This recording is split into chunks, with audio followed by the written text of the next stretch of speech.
22 जनवरी को ही मोदी क्यों कर रहे हैं राम मंदिर का उद्घाटन? क्या तीसरी बार सत्ता मिलने से जुड़ा है कोई योग? पौष महीने की द्वादशी तिथि ही आचार्यों ने क्यों चुनी? भगवान राम का जन्म तो चैत्र महीने की नवमी को हुआ था। भगवान भास्कर की किरणें करेंगी श्री राम का अभिषेक। सोने का आसन होगा, चांदी के दरवाजे और हीरे का होगा हार। जो कहते थे कि मंदिर वहीं बनाएंगे, तारीख नहीं बताएंगे, उनकी जुबान से अब कोई शब्द नहीं निकल रहा है। जब से सुना है कि 22 जनवरी को राम मंदिर का उद्घाटन होने वाला है, प्रधानमंत्री नरेंद्र मोदी ने जैसे ही मंदिर का शिलान्यास किया वैसे ही उद्घाटन कार्यक्रम में शिरकत करेंगे। लेकिन सवाल यह है कि 22 जनवरी को ही क्यों? पूरी जानकारी देंगे इस रिपोर्ट में, आप बने रहिए हमारे साथ। लेकिन उससे पहले अगर आप भी राम मंदिर के उद्घाटन से खुश हैं तो कमेंट बॉक्स में जय श्री राम लिखकर खबर को शेयर जरूर कीजिएगा।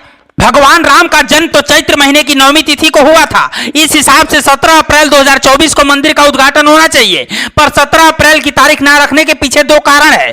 पहला कि तब तक चुनावी आचार संहिता लागू हो जाएगा, पीएम मोदी इसका उद्घाटन नहीं कर पाएंगे। दूसरा, भगवान राम का जिस दिन जन्म हुआ उस दिन से पहले ही अयोध्या में भव्य उत्सव मनाया जाता है, तो व्यवस्था संभालना मुश्किल हो जाएगा और तब तक काफी देर भी हो चुकी होगी। मंदिर निर्माण का काम लगभग दिसंबर 2023 में पूरा हो जाएगा। ऐसे में मोदी सरकार चाहती है कि चुनाव से पहले मंदिर का उद्घाटन कर दिया जाए। 22 जनवरी की तारीख इसलिए अच्छी है क्योंकि इस दिन पंचांग के हिसाब से पौष महीने की शुक्ल पक्ष की द्वादशी तिथि पड़ रही है और इस तिथि का महत्व हिंदू धर्म में काफी है। पर बहुत से लोग इस बात से अनजान हैं, तो हम आपको बताते हैं कि इस दिन का भगवान राम से कनेक्शन क्या है। इसी दिन कुर्म द्वादशी का त्यौहार मनाया जाता है। हिंदू धर्म में ऐसी मान्यता है कि भगवान विष्णु ने समुद्र मंथन के लिए कच्छप यानी कि कछुए का अवतार लिया था और उनकी 1 लाख मंदराचल पर्वत को बासुकी नाग की मदद से घुमाया जा रहा था। यानी मंदराचल पर्वत मथनी और बासुकी नाग नीति बने हुए थे।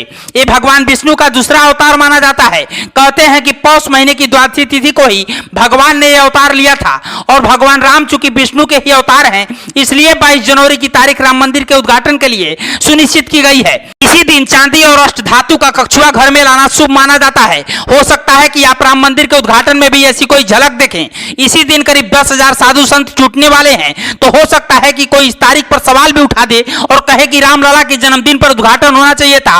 पर हमें उन बातों में नहीं जाना है, बल्कि हमें भगवान राम के सालों के वनवास को खत्म कर मंदिर में विराजने के उत्सव को और भव्य बनाना है।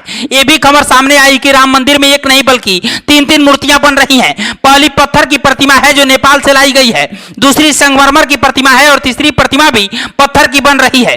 देश के महान मूर्तिकारों ने ये सभी मूर्तियां बनाई हैं। जिसको भी ट्रस्ट फाइनल करेगा उसे गर्भगृह में स्थापित किया जाएगा।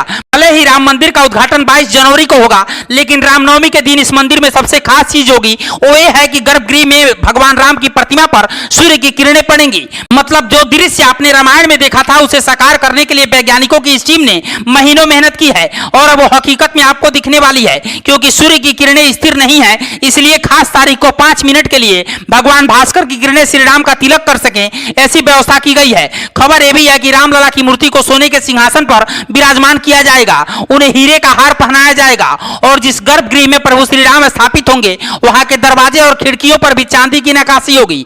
आप भी इस भव्य उत्सव के साक्षी बनना चाहते हैं तो तय तारीख पर अयोध्या पहुंचिए या फिर घर बैठे भी टीवी पर लाइव दर्शन कर सकते हैं। कमेंट बॉक्स में जय श्री राम लिखकर खबर को शेयर जरूर कीजिएगा। ब्यूरो रिपोर्ट पूर्वांचल समाचार।